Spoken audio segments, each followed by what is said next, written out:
o artista Ricardo Peixoto apresenta a exposição Impressos, Orgânicos, Interplanetários e Avulsos. No Sesc Centro, a ceramista Rosilda Sá expõe Colecionar a Permanência do Gesto, Tangas, Orgânicos e Geométricos. Lançamento do livro Era uma Vez um Palhaço e outros textos leves para teatro, do escritor, dramaturgo Marcos Pequeno, na Livraria do Luiz. Os 49 anos de arte de Carlos Djalma, no Sesc Cabo Branco.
Eu comecei com a formação tradicional, né?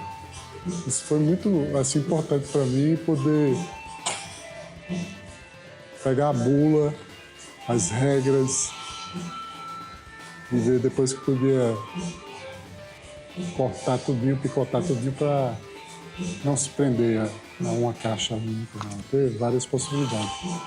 E aí foi agregando dentro do meu processo de criação as outras linguagens, conhecendo outros artistas, convivendo com outras pessoas de outras áreas, da música, do teatro, do cinema, da literatura. E aí isso foi me trazendo um liquidificador maravilhoso, né? Aí chega a história do projeto de design, de programação visual, de trabalhar com texto e ver que tudo é uma coisa só, não é mais só a fotografia, mas está tudo dialogando junto. Isso tem sido e experimentando cada vez mais, né? Sair do suporte convencional, daquela coisa na parede, para poder brincar.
Isso é muito bom, né? E saber que a gente não está sozinho nesse processo, né? Que outros olhares estão nos vendo, né? Nos chamando para ir no ponto do micro ao macro e do macro ao micro. Isso é representativo. Então, não existe processo de criação autoral, existe uma integração, né? Você vai, escuta, você se inspira em algo, você se deslumbra de alguma coisa, por alguma coisa que chegou para você, e aí você vai acrescentando na sua vida. Isso é muito bom. E a fotografia, ela está representada visualmente, né? Assim, você olha, cadê as fotos? Para mim, isso tem todo um significado que não precisa de imagens reais, né? Então, trazer isso como exercício, sempre um exercício experimental. Porque essa exposição está montada desse jeito, e quando ela for para outro lugar, ela já vai vir, os objetos, as fórmulas vão se modificando, né? O espaço também. E uma coisa que me tem motivado muito é fazer com que o público, as pessoas, interajam com os trabalhos, sabe? Então, aquela ideia de obra intocável, que vai quebrar, que você não pode, né? Não, pode tocar, pode reformular o trabalho, sabe? Recriar, reconstruir, fazer novas leituras, isso é massa. Isso está sendo bem... Só desapegar, né? Desapegar daquela detenção de ou artista, ou Deus. Minha arte.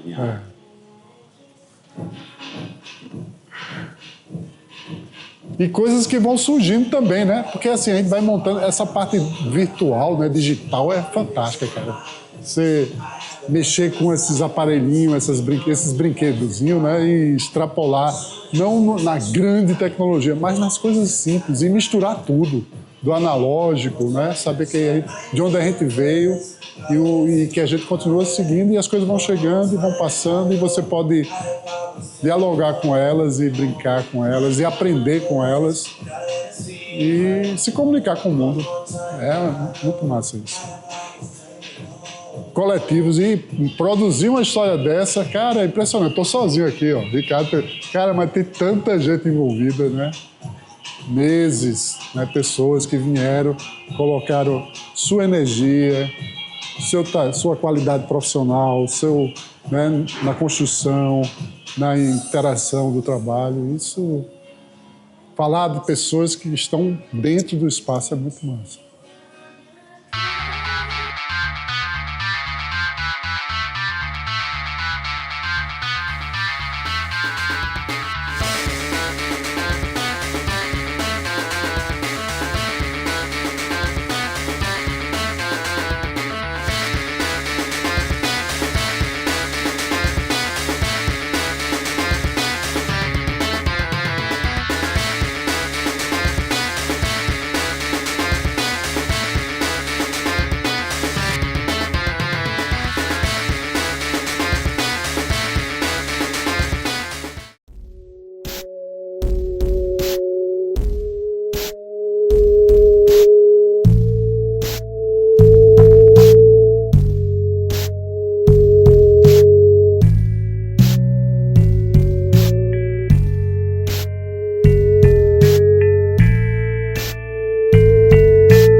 Eu sou Margarida Santos, sou atriz, sou ceramista. Vim aqui hoje visitar a exposição de Rosilda. Fiquei encantada com o trabalho que ela desenvolve, né? Já há bastante tempo, aliás, é um ícone, né, da cerâmica aqui na Paraíba. E a inserção que ela faz de outros materiais dentro da cerâmica, né, que é mais um trabalho de pesquisa, de encantamento, de poesia. Eu fiquei encantada realmente com essa exposição.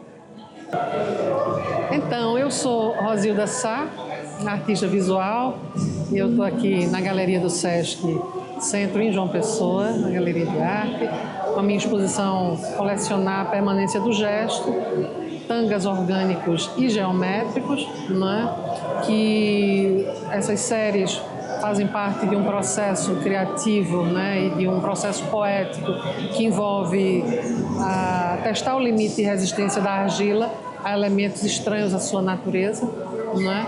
E sempre uma surpresa trabalhar com essa inserção, porque eu insiro esses elementos de metal, né, na argila ainda modelável, né? Então, são processos distintos, né? Na secagem, a argila perde o volume, né? E o metal se mantém, mas durante a queima o metal ele fica incandescente, né? Mas a argila também sofre uma ação que inclusive é definitiva, que é a transformação do ponto da sílica, né? E ela não volta mais a ser argila modelada, né? Ela se torna cerâmica a partir da ação do fogo. Então, existem efeitos, né, que são absolutamente imprevisíveis, e isso me interessa muito no trabalho, no processo cerâmico, sabe? Porque ninguém domina a natureza, né, no meu ponto de vista. E eu trabalho com essa matéria que, para mim, é uma entidade. A argila, eu peço licença para trabalhar com ela, né? E ela é sempre mediada pelos outros elementos. Então, essas surpresas que eu, quando abro o forno para ver os resultados, isso me interessa muito, entende? A essência do teatro, a capacidade de revelar através da arte aquilo que há de mais humano em nós, que esta obra alcance muitos leitores, artistas e estudantes e continue inspirando novas vozes e novos palcos. Sejam muito bem-vindos. Meus amigos, minhas amigas, a confraria que comparece aqui, a Livraria do Luiz, a minha função hoje aqui é apresentar um amigo meu. Antes dele ser filósofo, Marcos Pimentel, que tem anotado. E Deus fez o mundo em 6 dias? Rapaz, tem alguma coisa estranha.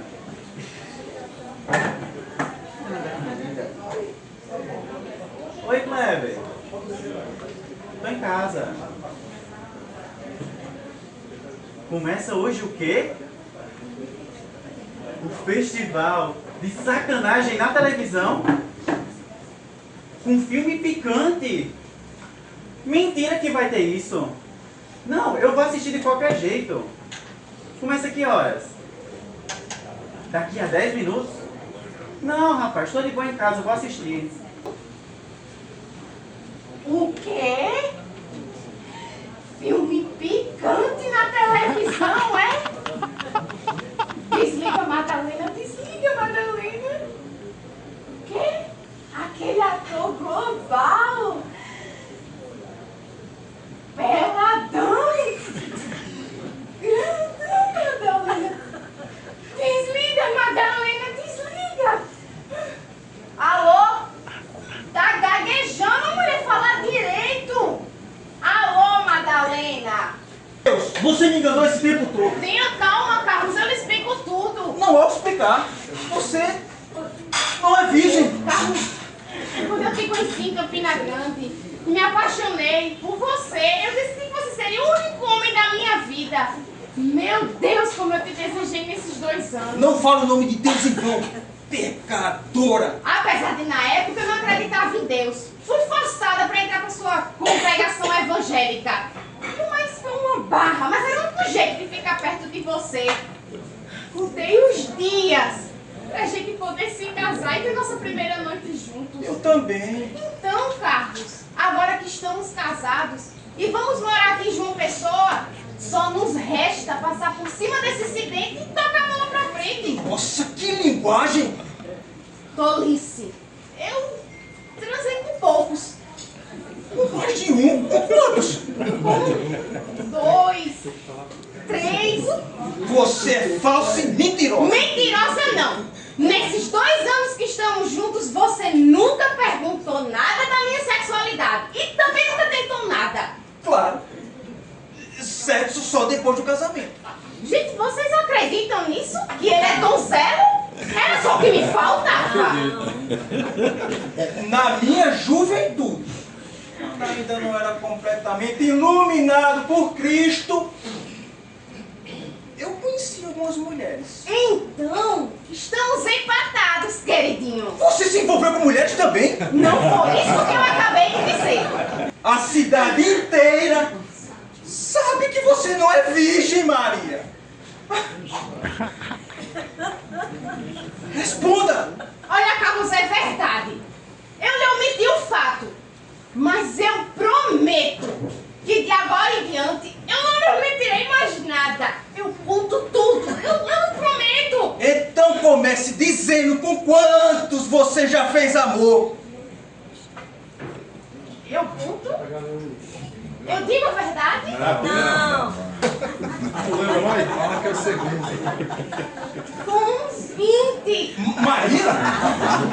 Com mais de 50 pessoas. Pessoas? Eu casei com mulheres também.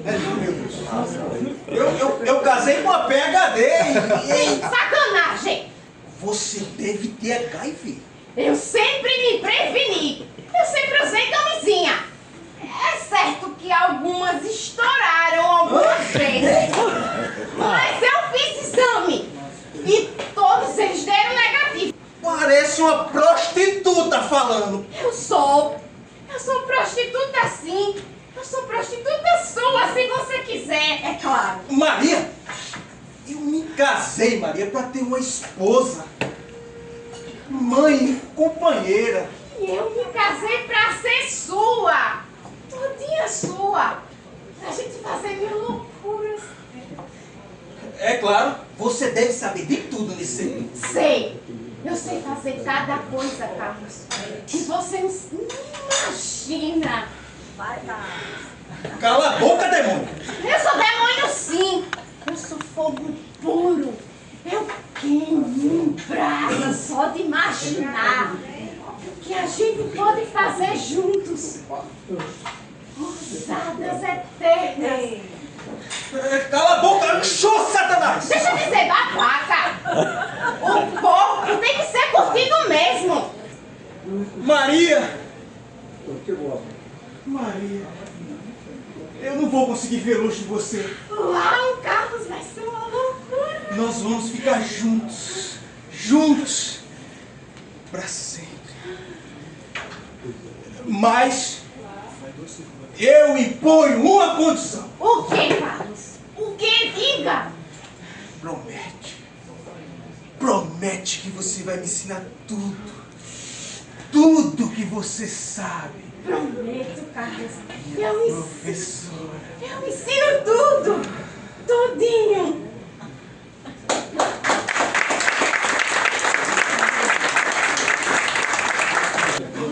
Que é parte do elenco do Grupo Panareco. Esse grupo existe há 3 anos.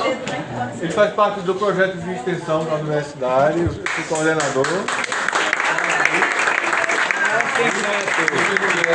Eu fico, sinceramente, muito honrado em poder trabalhar com vocês, sinceramente. Eu me sinto privilegiado. E não é terapia, mas é terapêutico para mim. Agradeço também a presença de todos que estão aqui.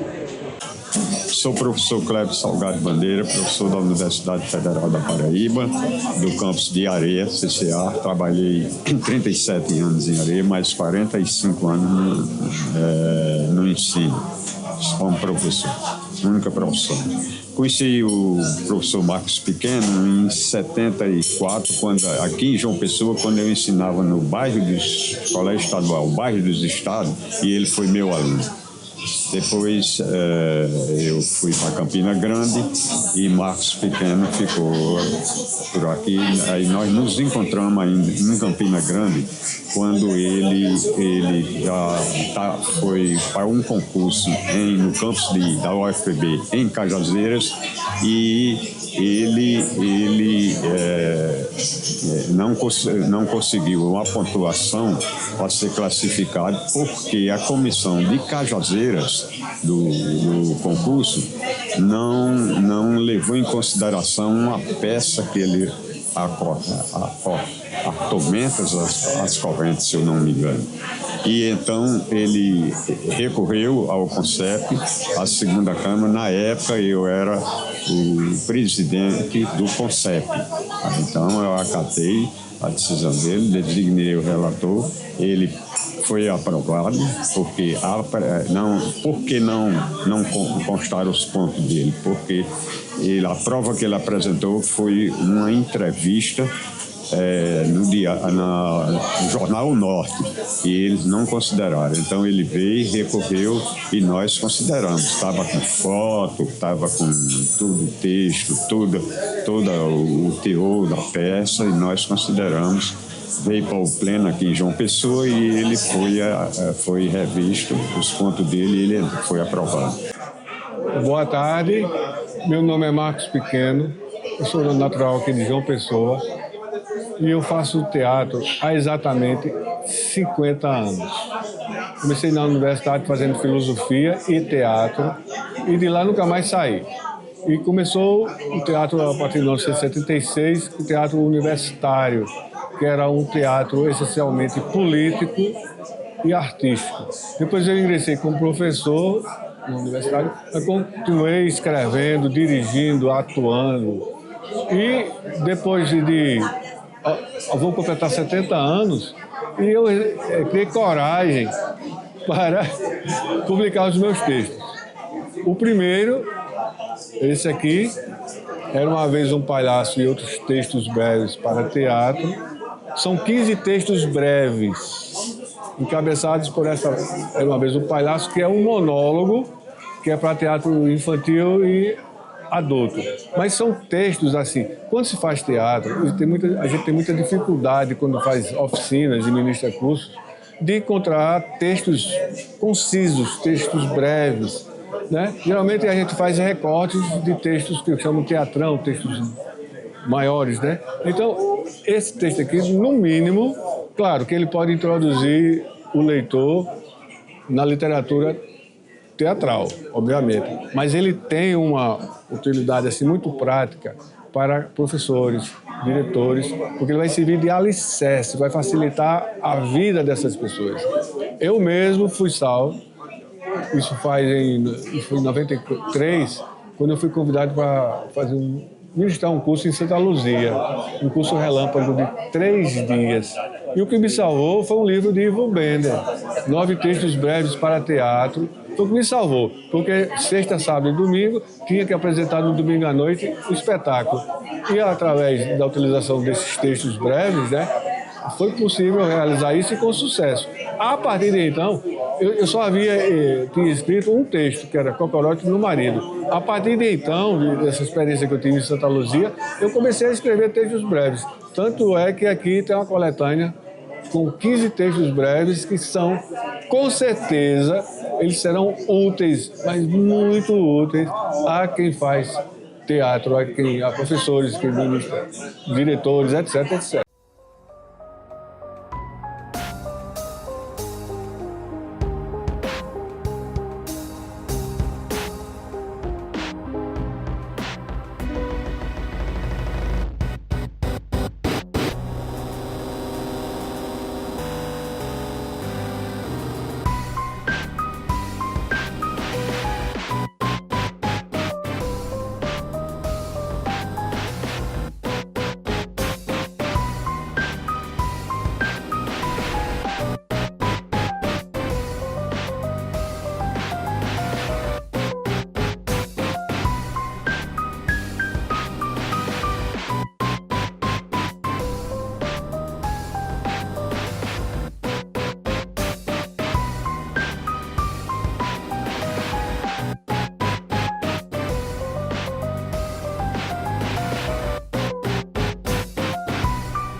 Mas na realidade eu tento pintar a alma, tá? Eu tento pintar e as imperfeições.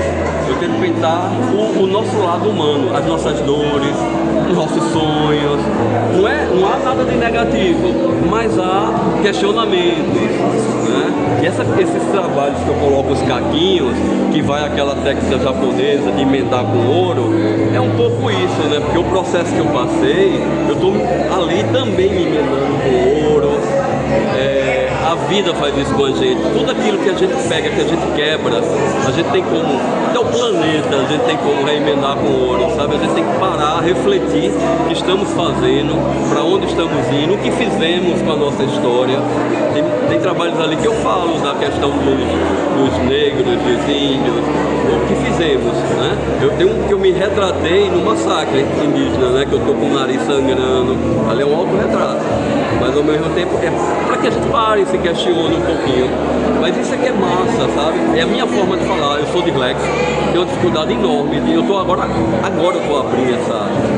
Tô conseguindo, sabe, desbloquear uma vida trancada assim. Aí eu falava só pro trabalho. Por que eu fui tirar o microfone?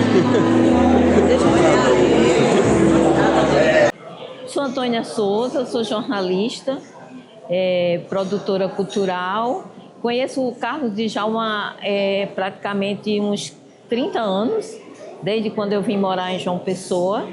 Ele é um artista contemporâneo, tem residência em Milão, fez restauração, então ele sabe fazer pintura e ele sabe desmanchar pintura. Então é uma trajetória de 40 anos, está aqui nessa exposição do Sesc, que traz grandes nomes, e Carlos Djalma é um desses grandes nomes da pintura paraibana e para não dizer mundial. Então é um prazer muito grande estar aqui acompanhando esse trabalho, né, condensado toda essa trajetória de Carlos. Ele está de parabéns. É um grande artista. Parabéns, Carlos Djalma. Sou Roseli Garcia, da Galeria Gamela. E estou aqui contemplando a exposição do nosso querido artista plástico paraibano, Carlos Djalma, que já tivemos o prazer, a oportunidade de expor sua obra na Galeria Gamela. Carlos Djalma é um dos preciosos talentos da nossa Paraíba, do nosso Brasil. Já viveu na Itália há muitos anos. Lá ele teve a oportunidade de fazer também uma série de exposições, de eventos, e levar a nossa Paraíba para fora do Brasil. E então nos importa hoje estarmos aqui contemplando a beleza da sua obra. Eu estou muito feliz por poder participar desse momento aqui no Sesc Cabo Branco, que vem fazendo homenagens aos nossos talentos brasileiros paraibanos. Estou comemorando 49 anos de pintura. Comecei muito pequenininho e eu conto esses 49 anos a partir da data que eu fui morar vizinho ao artista plástico Miguel dos Santos, que eu pude perceber que não era só uma brincadeira e comecei, nessa época, a comercializar os meus trabalhos e a vender. Então, comecei com 11 anos de idade, né? E nunca parei de pintar. A pintura é algo, para mim, vital, é algo imprescindível, é a minha forma de me comunicar. O que eu posso falar do meu trabalho? O meu trabalho, eu digo que ele está em uma linha, são polaridades. De um lado, eu tenho um trabalho onírico, com muita fantasia, sonhos. De um outro, um trabalho muito realista, né? E tem momentos que, dependendo de como eu me exposto nessa linha, o trabalho ele vai fundindo um com o outro. Então você vai ter trabalhos realistas, mas que também falam de sonhos, de fantasias. Os últimos trabalhos que eu tenho desenvolvido, eles abordam, é uma exposição que se chama Ancestralidade. Em ancestralidade eu falo um pouco de tudo, falo dos nossos processos históricos, dos nossos processos espirituais, um pouco dos nossos sentimentos, mas é basicamente isso.